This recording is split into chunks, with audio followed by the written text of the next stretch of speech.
Now, Pittsburgh's best sports show is about to begin. Call us or tweet us. We got things to talk about on the Allegheny Health Network Nightly Sports Call. Thank you very much, Ken, and welcome everybody to the Allegheny Health Network Nightly Sports Call. I'm Josh Taylor, in tonight for Bob Pompiani. He by Ron Cook from 93.7 The Fan and also the Pittsburgh Post-Gazette. Ron, let's start talking about this Game 1 from the Stanley Cup Final last night. First question, how do you feel about catfish? We'll start there. I'm not interested in fans getting involved in the game, so I'm glad they threw the book at this guy, so to speak. There's no place for that in sports as far as I'm concerned. I was asked, I did a Facebook Live on the KDKA Facebook page a few moments ago, and I was asked if I expect to see it again. I don't expect to see it in Game 2. I wouldn't be surprised if it happened in Game 5. Maybe they may wait for things to cool down a bit. If we get to a Game 5, maybe it happens there. But actually, I was just telling Ron this actually before we went on the air here. We had a division, so to speak, as far as the press is concerned, because the press box was so full that they created an auxiliary press box in section 120, and we were just a couple sections over from the man who threw the catfish onto the ice, and a couple people in the press box actually saw the whole thing happen. Wow. So that was actually a big story. I spent a lot of money to get here, spent a lot of money to buy tickets to get in the building, and now is going to spend a lot of money, I'm sure, in a fine. And probably court Hope fees. he enjoyed it. Although they told me this Tennessee radio station that was behind this, they're going to pay his fine, so we'll see. $350 ticket.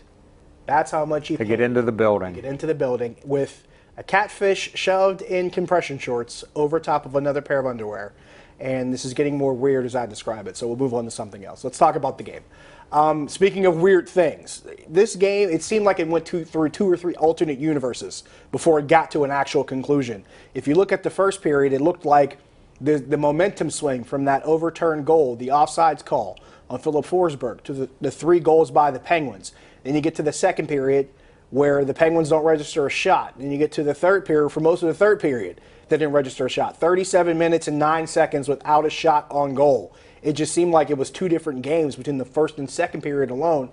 Then the third period, Nashville gets back into the game. And then the Penguins' first shot, Jake Guentzel scores a goal and it ends up being the game winner. It just went through so many different paths of how this game could have. Thoughts on just how much this game shifted? It seemed like from moment to moment. You know, I've never seen a game where a team goes 37 minutes without a shot on goal. I just haven't seen that. And the Penguins were fortunate enough to win last night. Pekka Rinne has trouble against Pittsburgh. He has trouble here. He's never beaten the Penguins in his career as a starter. The one win he has was in relief. I don't know if they're in his head. The goals last night, you have a 5-on-3 that James Neal sets up with a dumb penalty. You have a guy, Connor Sheary, who hasn't scored a goal all year in the playoffs. And then you got the own goal by Bonino. This guy's had some real rough luck. Doesn't see a shot for 37 minutes, and then the next one he sees goes in by Guentzel. So the Penguins didn't play well, probably didn't deserve to win, but you know what?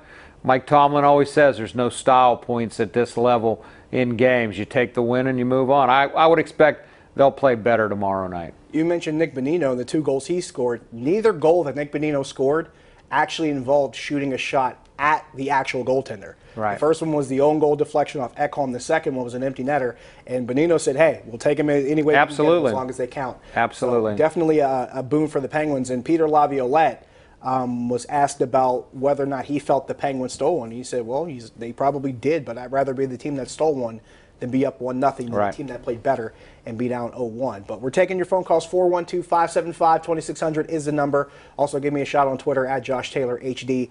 Ron, I did not get your prediction for this series. We hadn't gotten a chance to talk before the series started. I had picked Pens in 7, but what was your prediction? I took the Penguins in 6. I did not think they could win a Stanley Cup without Chris Letang. They're going to prove me wrong, I believe. I picked Washington to beat them in 7. After it went 6, I predicted Washington to win the 7th game. After that, though, I felt like the Penguins, once they got by Washington, would win. I don't think they're a better team than Washington, but they found a way to win. And I'd have said that if Ottawa would have beat them in Game 7, I wouldn't have said Ottawa was a better team. The Penguins were a better team. They found a way to win that one. We'll see if they can find a way to win 3 more. In the meantime, we will take a break. When we come back, we'll answer your phone calls or answer your tweets here on the Nightly Sports Call. Stick around.